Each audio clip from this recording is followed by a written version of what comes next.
我哋首先每一組咧，我哋自己有一個分組，然後嗰邊有個分組㗎嘛。跟住後我哋即係噴濕張紙就輸咁。咁又我哋咁樣計嘅。噴個心形。係話高難度咗。我哋抽一張啤牌啦，跟住然後如果抽到捉卡嗰張咧，就係對你嘅臥底啦。就自己嗰組咧就會選一個要保護嘅人出嚟。Later。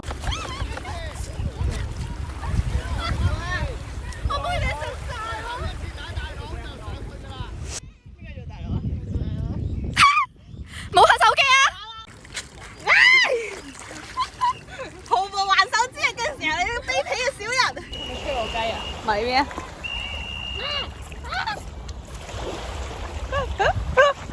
我好驚，走先啦！啤我！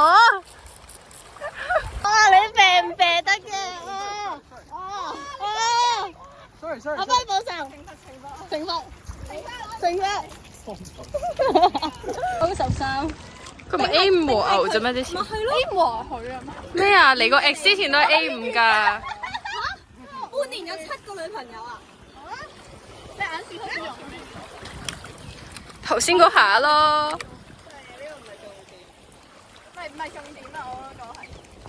嗰個係嘅。幫我攞住啊！哇，好青春啊！呢個 feel 下。望過嚟啊！